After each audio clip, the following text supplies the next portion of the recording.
எல்லாருக்கும் வணக்கம். இன்னும் 2 நாள் தான் இருக்குது. ஆனால் இப்போவே சொல்லலாம்னு நினைக்கிறேன். அனைவருக்கும் இனிய பொங்கல் நல்வாழ்த்துக்கள். நம்ம ஒவ்வொருத்தரும் நம்ம லைஃப்பில் ஒரு ஏதோ ஒரு மதிப்புமிக்க விஷயத்தை தேடி ஓடிக்கிட்டுருக்கோம். சில பேர் பணத்தை தேடி, சில பேர் புகழை தேடி, கல்வியை தேடி, தங்கத்தை தேடி, இப்படி ஒவ்வொருத்தரும் ஏதோ ஒரு ஒரு ஒரு மதிப்புமிக்க விஷயத்தை தேடி ஓடிட்டுருக்கோம். ஆனால் அந்த எல்லா விஷயத்தோடையும் ரொம்ப ரொம்ப மதிப்புமிக்க ஒரு விஷயம் நேரம், காலம். இந்த காலம் நம்ம முன்னாடி ஒவ்வொருத்தர்கிட்டையும் ஒரு களிமண் மாதிரி நம்ம கையில் இருக்குது.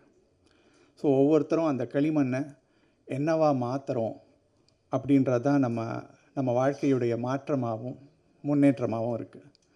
இந்த காலத்தை, இந்த நேரத்தை நம்மக்கிட்ட இருந்து தொடர்ச்சியாக களவாடி கொண்டு இருக்கிறது செல்பேசியும் செயற்கை நுண்ணறிவும்.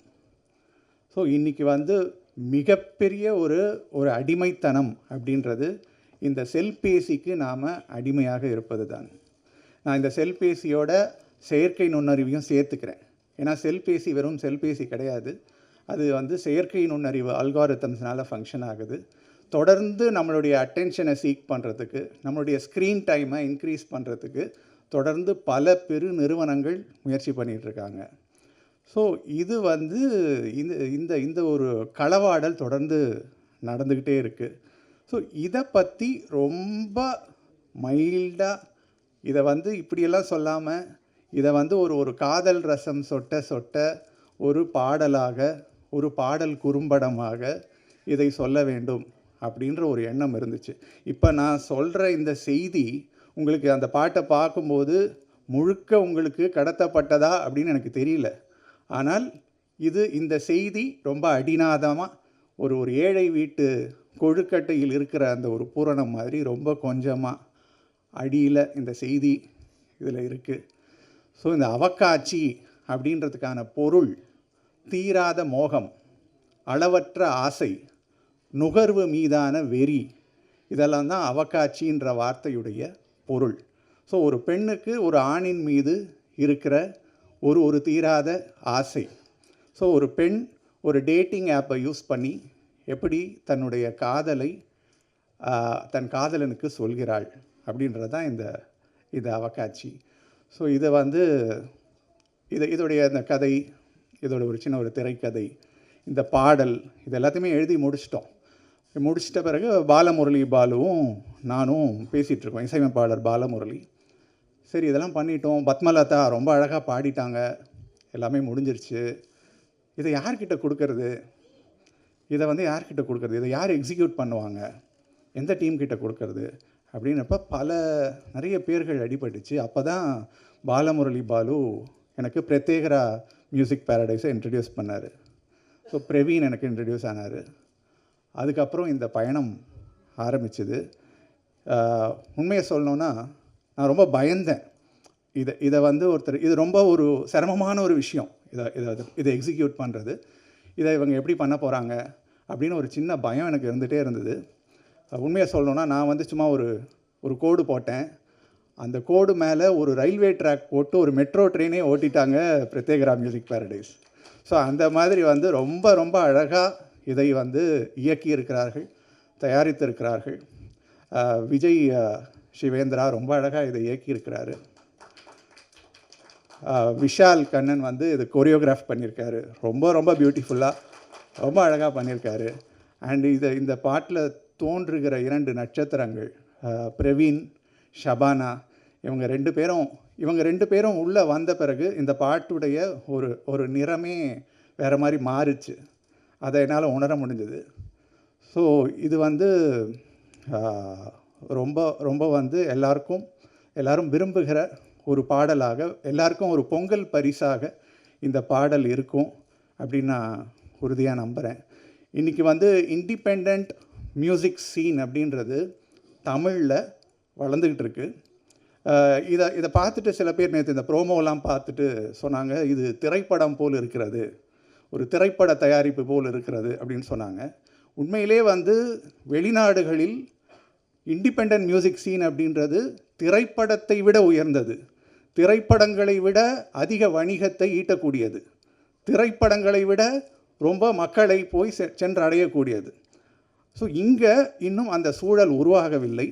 ஆனால் அந்த சூழலை இந்த மாதிரியான பாடல்கள் நிச்சயமாக உருவாக்கும் அப்படின்னு நான் உறுதியாக நம்புகிறேன். இந்த டீமுக்கு நான் என்னுடைய மனமார்ந்த நன்றியை தெரிவித்துக் கொள்கிறேன். எல்லாருக்கும், உங்கள் ப்ரெஸ் ஒவ்வொருத்தருக்கும், இது வந்து ஒரு திரைப்படமாக இல்லாமல் ஒரு பாடல் குறும்படம், இதுக்கு இத்தனை கேமரா வந்திருக்கீங்கல்ல, உங்கள் எல்லாருக்கும் ஒவ்வொருத்தருக்கும் நான் என்னுடைய தனிப்பட்ட நன்றியை நான் சொல்லிக்கிறேன்.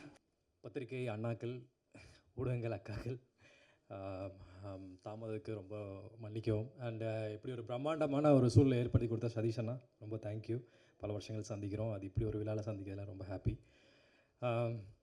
2014 நண்பர்கள் தவிர மற்றவங்களுக்கு ப்ரெஸ் மீடியாவுக்கு என்ன அடையாளம் தெரியுதாங்கிறது எனக்கு தெரியலன்னா சந்தோஷப்படுவேன். ஏன்னா உலகநாயகன் சார் சொல்கிற மாதிரி போட்டிருக்க விஷயத்துக்கு அப்போ தான் மரியாதை. என் கண்ணுக்குள்ளே ஒரு சிறுக்கி கட்டி போட்டாலே என்ன இருக்கி, அதுதான் நான் தான் அது. அப்போச்சி 2014, இப்போ 2026 அவகாட்சி. ஸோ இதுக்கிடையில் நான் நிறையா 13 படங்கள் பண்ணியிருக்கேன், இன்க்ளூடிங் மாஸ்டர்லாம் பண்ணியிருக்கேன். பட் இந்த 12 வருஷம் நீங்கள் என்ன பண்ணன்னு கேட்டிங்கன்னா, இதோட சினிமா ஒரு குடம்பகத்தில் ஒவ்வொருத்தருக்கும் ஒன்று கற்றுக் கொடுக்கும். இப்போ நீங்கள் பார்த்த அந்த மாஸ் எலமெண்ட் வந்து என்னென்னா இத்தனை வருஷத்துக்கான பயிற்சி தான் அது. அதுதான் நீங்கள் பார்த்தீங்க. மறுபடியும் தாமதமாக இருந்தால் ரொம்ப சாரி. அண்ட் அவகாட்சி, அதாவது எனக்கு இப்போ 26 இருக்கோம். இப்போ ஒரு 45 டேஸில் இந்த அவகாட்சியை வந்து 2 டேஸில் நாங்கள் ஷூட் பண்ணதுன்னா யாரும் நம்பவே மாட்டுறாங்க. 2 நாளில் தான் ஷூட் பண்ணோம். அதுக்கு காரணம் வந்து பிரத்திகிரா மியூசிக் பேரடைஸ் பிரவீன், என்னோட மச்சான், க்ரியேட்டிவ் ஹெட். தேங்க்யூ ஸோ மச்டா. இவர் என் மேலே வச்ச நம்பிக்கை தான். இப்போ நான் வந்து ஒரு கம்பேக்குக்காக போராடிட்டு இருக்கேன். அதுக்காக ஒரு 5-6 மாதமாக டயட்டில் இருக்கேன். அப்போ நான் ஒரு அடுத்து ரீலான்ச் மாதிரி தான், அது செகண்ட் இன்னிங்ஸ் மாதிரி தான். ஸோ அதுக்காக எனக்கு ஒரு நம்பிக்கை என் மேலே வைக்கணும்ல, அந்த நம்பிக்கையை மச்சான் அதுக்கு நான் எப்போவுமே நன்றி கடன் பட்டிருக்கேன். தேங்க்யூ ஸோ மச் மச்சான், ஃப்ரம் த ஹார்ட். ஸோ இன்றைக்கி விழாவின் நாயகன் சத்தியமாக நான் கிடையாது. Lyricist concept by Kabilan Vairamuthu sir, அவர் தான். அதுக்கப்புறம் மியூசிக் கம்போசர் சார், அவர் யூஎஸில் இருக்கார், பாலா. அதுக்கப்புறம் பத்மலதா மேம். இவங்க 3 பேர் தான் இந்த விழாவின் ஆகச்சிறந்த, கரெக்டான சொல்லணும், அவங்க தான் விழாவின் நாயகன் நாயகி. ஏன்னா காரில் வந்து நாங்கள் ஃபஸ்ட்டு ஒரு ரஃப் ட்ராக் கேட்டு ஷூட் பண்ணும்போது அது அப்படி இருந்துச்சு. லிரிக் ஆகட்டும், பாடின விதமாகட்டும், பீட்ஸ் ஆகட்டும், ஒரு பாட்டு நம்மளை நடிக்கிறவங்கள ஈர்த்தா தான் அதுக்கப்புறம் நாங்கள் நல்லா ஒழுங்காக பண்ண முடியும். அது பண்ணால் தான் மக்களுக்கு ரீச் ஆகும் இல்லையா? ஸோ அது கேட்கும்போது ரொம்ப நல்லா இருந்துச்சுங்க. கண்டிப்பாக இந்த ட்ராக் வந்து ஹிட்டாகுங்கிற நம்பிக்கை எனக்கு இருக்குது. எப்படி நீ இதுக்கு முன்னாடி வரவேற்பு கொடுத்தீங்களோ அதே மாதிரி இது கொடுப்பீங்கன்னு நான் கண்டிப்பாக நம்புகிறேன். அண்டு அதுக்கப்புறம் வந்து டிஓபி லிங்கா, தேங்க்யூ மச்சான். 10 இயர்ஸ்க்கு முன்னாடி ஒரு ஆல்பத்தில் நம்ம மீட் பண்ணோம். அப்போ அசிஸ்டன்ட் கேமராமேனாக வந்து இப்போ மெயின் கேமராமேனாக இருக்கேன். நீங்கள் பார்த்த அந்த மாஸ் ஷார்ட்ஸ் எல்லாமே இவர் தான். இன்னும் மேலும் வளர்றதுக்கு என்னோடய வாழ்த்துக்கள். அதுக்கப்புறம் வந்து editor Lokesh bro, thank you. And thank you so much bro. ரொம்ப அழகாக கட் பண்ணியிருந்தீங்க. எனக்கு ரொம்ப உண்மையிலே பர்சனாக ரொம்ப பிடிச்சிருந்தது. ஆமாம். அப்புறம் கொரியோகிராஃபர் விஷால் கண்ணா, என்ன தலை கொனிறீங்க, வெக்கப்படுறீங்களா? அடுத்தது பேச எப்போயும் ப்ரிப்பேர் ஆகிட்டு இருக்காரு. ஸோ இவர் ஒவ்வொரு லிரிக்குக்கும் ஒவ்வொரு ஊரை மென்ஷன் பண்ணும்போது, ஒவ்வொரு இடத்துல ஷார்ட் வைக்கும் போதெல்லாம் சேத்துக்குள்ளே நல்லா தொட வரைக்கும் இருந்தது சேரு. அங்கே வந்து டான்ஸ் ஸ்டெப் போட வச்சார் எங்களை. அப்புறம் ரொம்ப கஷ்டப்பட்டது ஷபானா தான். டிராக்டர் மேலாம் ஏறி விட்டு அதில் ஒரு ஸ்டெப் போட சொன்னாங்க. பாவம் அவங்க ரொம்ப கஷ்டப்பட்டுட்டு இருந்தோம். பட் ஆனால் ரொம்ப அழகாக ஈஸியாக எல்லாருமே அந்த சோகால் ஹுக்கப் ஸ்டெப் வந்து எல்லோரும் பிக்கப் பண்ணி ஆடுற மாதிரியான ஒரு டான்ஸ் தான் இது. ரொம்ப கிரேஸ்ஃபுல்லாக இருந்துச்சு. We enjoyed the process master. I wish to work with you again. Thank you so much master. It is a blessing to work with you. Thank you so much. அப்புறம் வந்து மெயின் என்னோடய டிரெக்டர் சிவா அண்ணா, எங்கே இருக்கீங்க வாங்க. இவர் தான் அந்த என்னை வந்து எனக்கு மதுரை ஸ்லாங்கெல்லாம் எனக்கு தெரியாது. அண்ணா வந்து ஃப்ரம் மதுரை. இவர் தான் வந்து அந்த ஸ்லாங் எனக்கு சொல்லி கொடுத்தது. முந்தின நாள் வந்தார், பெருமையாக நான் பேச மாட்டேன். முந்தின நாள் வந்து என்னை கூப்பிட்டாரு, ட்ரெஸ் எல்லாம் பார்த்துட்டோம். அதுக்கப்புறம் ஓகே நாளைக்கு மார்னிங் ஷூட் பண்ணிடலாண்ணா பண்ணிடலாம் சூப்பர் அப்படி யோசிச்சுட்டே இருந்தார். மார்னிங் வந்து ட்ரெஸ் எல்லாம் ஓகே ஆகிடுச்சு, மழை வருது, ஒரு ஃபஸ்ட் ஷாட் வைக்கிறோம், அப்புறம் மழை நின்றுச்சு. என்கிட்ட வந்து கேட்டார், அண்ணா போட்டிருக்கீங்களாண்ணா? என்னண்ணா? இல்லை போட்டிருக்கீங்களாண்ணா? என்னண்ணா ஜெட்டி போட்டிருக்கீங்க? என்னண்ணா கேட்குறீங்க? என்னண்ணா புரியலண்ணா எனக்கு அப்படின்னா. இல்லைண்ணா இப்படி இல்லைண்ணா இப்படி வேணும், நீங்கள் குட்டிக்காரலாம் அடிக்கணும்னாரு. பெருமையாக பேச தான் நினச்சிங்க.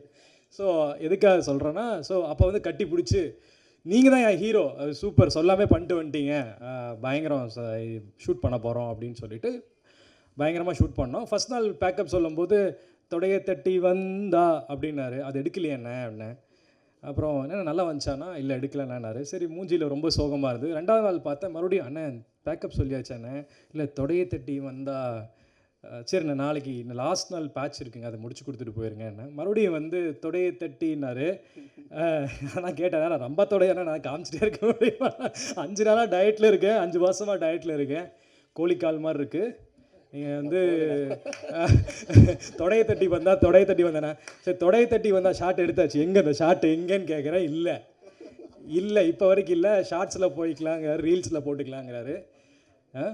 யாரும் தப்பாக எடுத்துக்காதீங்க, பச்சையாக கொச்சையாக பேசுகிறான்னு. இதுதான் பசங்களுக்குள்ளே பேசிக்கிற ஒரு விஷயம். ஐ ஹோப் உங்களை ரொம்ப உங்களை திருப்திப்படுத்திருப்பேன்னு நினைக்கிறேண்ணே. ரொம்ப இந்த மாதிரி தான் போச்சு.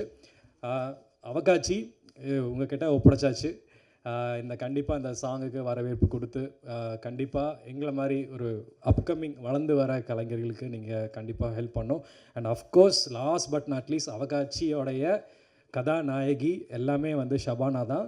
ஷபானா கூட ஒர்க் பண்ணது வந்து எனக்கு வந்து எங்களுக்குள்ளே ஒரு நட்பு ஒன்று உருவாச்சு. அது இயற்கையாகவே உருவாச்சு. ஏன்னா அவங்களோட எக்ஸ்பீரியன்ஸ் எங்களோட எக்ஸ்பீரியன்ஸும் நாங்கள் 2 நாளாக நிறையா ஷேர் பண்ணிக்கிட்டோம்.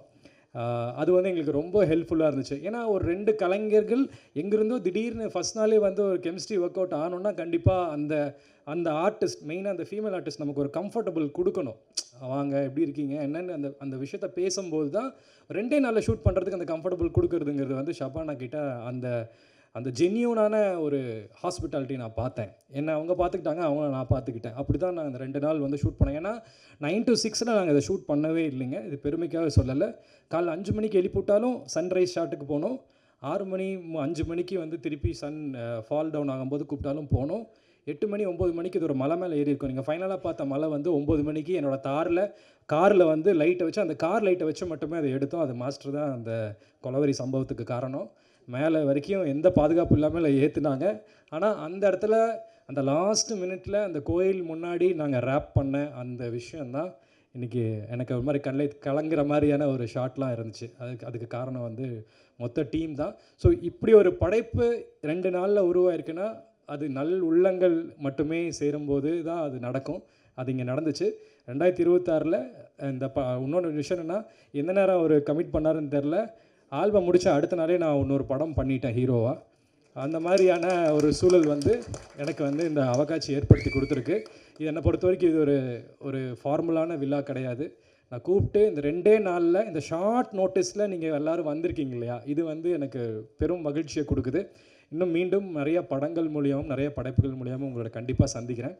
Until then bye from Praveen Aditya. Thank you so much. வந்திருக்கிற ப்ரெஸ் அண்ட் மீடியா எல்லாருக்கும் வணக்கம். ஸோ இது என்னோடய ஃபஸ்ட் டைம். ஸோ லைட்டாக நர்வஸாக இருக்குது. அதே மாதிரி இந்த ஆட்ஸ் எல்லாம் சிலது பண்ணியிருக்கேன். அது வந்து தியேட்டரில் இந்த படத்துக்கு நடுவில் ஆடாக போடுவாங்கள்ல, அதில் தான் நான் என்னை பார்த்துருக்கேன். அது தாண்டி என்னோட ஒரு பர்ஃபாமன்ஸாக என்னோட ஒரு ஒர்க்காக நான் இது தான் ஃபஸ்ட்டாக பார்க்குறேன்.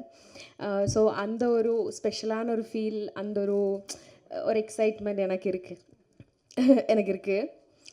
ஃபர்ஸ்ட் ஆஃப் ஆல் தேங்க்யூ எனக்கு இந்த வாய்ப்பு கொடுத்ததுக்கு பிரத்யேகரா ப்ரொடக்ஷன் பிரவீன் சருக்கு தேங்க்யூ. அண்ட் டைரக்டர் சிவா சருக்கும், கொரியோ பண்ண விஷால் சருக்கும், and DOP Linga sir. And இந்த பார்ட் செலக்ட் பண்ணுறதுக்கு, இது நான் பண்ணுறதுக்கான மெயின் ரீசனே வந்து இதுக்கு முன்னாடி ஆல்பம் சாங் வந்தப்போ எனக்கு அவ்வளோ கான்ஃபிடென்ட் இல்லாதனால நான் எடுக்கவே இல்லை. ஏதாவது ஒன்று சொல்லி அவாய்ட் பண்ணிகிட்டே இருப்பேன். பட் வந்து இது வந்து எனக்கு வரும்போது மெசேஜ் நான் படிக்கும்போது எப்படி இருந்ததுன்னா, இந்த மாதிரி இந்த சாங்கு கேளுங்க அப்படின்னு சொல்லிட்டு ரஃப் கட் இருந்தது. மேலே வந்து கபிலன் வைரமுத்து சார் தான் பண்ணுறாங்க அப்படின்னு சொன்னாங்க. அதுக்கப்புறம் எனக்கு ரொம்ப ஒரு எக்ஸைட்மெண்ட், அப்புறம் ஒரு கியூரியாசிட்டி இருந்தது. ஐயோ சூப்பராக இருக்குமே, கேட்டு பார்ப்போமே அப்படின்னு சொல்லிட்டு தான் ட்ராக் கேட்டேன். கேட்டப்போ எனக்கு ரொம்ப ரொம்ப பிடிச்சது. ஸோ இந்த பாட்டு நான் வேறு யாருக்கும் கொடுக்க மாட்டேன், நான் தான் பண்ணுவேன் முடிவு பண்ண போவேன். அதுக்கப்புறம் ஓகே சொன்னேன். சூப்பரான ஒரு டீம், ரொம்ப கம்ஃபர்டபுளான ஒரு 2 நாள் தான். பிரவீன் சொன்ன மாதிரி 2 நாளில் இவ்வளோ எடுத்திருக்கோம். ஒரு செகண்ட் கூட கேப் விடாமல் நிறைய ஒர்க் பண்ணியிருக்கோம் இதுக்கு பின்னாடி. அண்ட் தேங்க்யூ எல்லாருக்கும். எடிட்டர் உங்களுக்கும் தேங்க்யூ. அண்ட் மேம் உங்களுக்கும் தேங்க்யூ எல்லாருக்கும். ஸோ இது உங்களுக்கு எல்லாருக்கும் பிடிக்கும்னு நினைக்கிறேன். எங்களை எல்லாம் விட்டுருங்க, இது வந்து எங்களோடதே கிடையாது. இது வந்து முழுக்க முழுக்க அந்த பாட்டுக்காக மட்டும்தான் இது ஹிட் ஆக போகுது. ஏன்னா அந்த மாதிரி பண்ணியிருக்காங்க கபிலன் சார். ஸோ எல்லோரும் பார்த்து சப்போர்ட் பண்ணுவீங்கன்னு நம்புகிறேன். தேங்க்யூ. ஜல்லிக்கட்டு நெஞ்சாஞ்சுழுக்க கூட அவனி விடுவான் நல்லா, தொடைய தட்டி வந்தா திமில எது உந்துள்ள, அவன் மீச முறுக்க பார்த்து இளச்சாறு கொம்புள்ள, பொத்தி வச்ச புறமுட்டு புத்திருச்சா, அவக்காச்சு அவன் மேல அவக்காச்சு, அடிவானம் தூத்தாச்சு, இனி அவனாச்சு நானாச்சு. தேங்க்யூ. லிரிக்ஸ் வந்து லைக் எனக்கு பாடும்போது இட் வாஸ் லைக் எல்லாமே ரொம்ப புது வேர்ட்ஸாகவும், லைக் அந்த ஸ்லாங்கும் வந்து டோட்டலி டிஃப்ரெண்ட்டாகவும் இருந்தது. ரொம்ப கேட்சியாக இருந்தது டியூன் வந்து.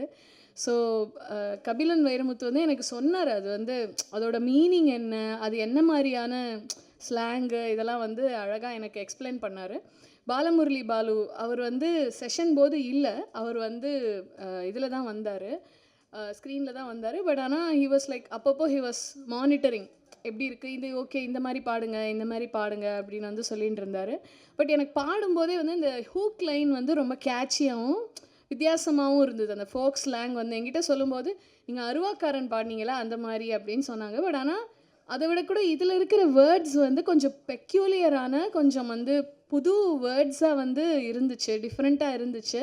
ரொம்ப என்ஜாய் பண்ணேன் நான் பாடும்போது. இப்போ நான் வந்து இந்த சாங்கை பார்த்தபோது எனக்கு ரொம்ப பிடிச்சது. ஏன்னா வந்து லைக் ஒரு ஆல்பம் சாங் அப்படின்னா வந்து டைரெக்டாக அந்த சாங்குக்குள்ளே போகாமல் அதில் ஒரு கான்செப்ட் வந்து பண்ணியிருக்காங்க. ஸோ அந்த வேர்டு என்ன, அது என்ன சுச்சுவேஷனுங்கிற மாதிரி கொஞ்ச நேரம் அந்த சீன் மாதிரி போச்சு. ஸோ அது ரொம்ப ரெலவெண்ட்டாக இருந்தது. ஐ வாஸ் ஏபிள் டு அவக்காட்சி சொல்லி அப்புறம் அந்த ஆப்பெல்லாம் வந்து ஜாலியாக அதுக்கப்புறம் அந்த சாங் வந்தது வந்து நல்லா இருந்தது. ஸோ வந்து விஜய் சிவேந்திரா சார் ரொம்ப நல்லா பண்ணியிருக்கீங்க. அழகாக ஒரு எனக்கு வந்து ஒரு ஆல்பம் சாங் பார்த்த மாதிரியே இல்லை, ஏதோ ஒரு படத்தோடைய ஒரு பாட்டு பார்த்த மாதிரியே இருந்தது. அண்டு விஷால் கண்ணன் உங்கள் டான்ஸ் ஸ்டெப்ஸ் வந்து ரொம்ப லைவ்லியாக, ரொம்ப நேச்சுரலாக, எனக்கு வந்து ஒரு 90s சாங் வந்து பார்த்த மாதிரியே இருந்தது. ஏன்னா everybody is going AI and using so many things. நேச்சுரலாக லைவ்லியாக சாங்ஸ் பார்த்து வந்து ரொம்ப நாள் ஆகிடுது. ஸோ வந்து ரொம்ப நல்லா இருந்தது.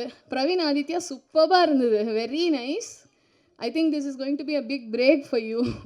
ரொம்ப நல்லா, it's a good comeback for you நினைக்கிறேன். ஷபானா ரொம்ப நல்லா இருந்தது. ஸோ அந்த ஹேர் ஸ்டைலுக்கும் அந்த ட்ரெஸ்ஸிங்கும் வந்து you are looking totally different and more like அந்த ஒரு வில்லேஜ் கேர்ள் லுக்லேயே வந்து இருந்தீங்க. நான் ரொம்ப என்ஜாய் பண்ணேன். உங்கள் எல்லாருக்கும் பிடிச்சதுன்னு நினைக்கிறேன் கண்டிப்பாக. ஸோ நீங்கள் எல்லோரும் நிறையா ஷேர் பண்ணுங்கள், ஸ்ப்ரெட் த வேர்ட். அண்டு இப்போ வந்து ஃபிலிம் சாங்ஸ்னே இல்லாமல் இண்டிபெண்டன்ட் சாங்ஸ்க்கும் வந்து ஒரு நல்ல பிளாட்ஃபார்ம் கிடைக்கிறது. அதை வந்து எஃப்எம்லேயோ இல்லை எல்லா இடங்கள்லையும் வந்து ஒளிபரப்புகிறாங்க, அதையும் வந்து ஸ்க்ரீன் பண்ணுறீங்க. ஸோ பிரத்யக்ரா ஒரிஜினல்ஸில் வந்து இதுக்கு முன்னாடி நான் பார்த்த சாங் வந்து I think it got up to 10 million வியூஸோ என்னமோ போயிருந்தது. ஸோ அதே மாதிரி இந்த பாட்டு வந்து இவ்வளோ எஃபர்ட் போட்டிருக்காங்க, ஜென்யூனாக இவ்வளோ நல்லா இருக்குது. நீங்கள் எல்லோரும் பார்த்து ஷேர் பண்ணுங்கள், லைக் பண்ணுங்கள், உங்கள் சப்ஸ்கிரைப் பண்ணுங்கள், உங்கள் ஆதரவு கொடுங்க. தேங்க்யூ.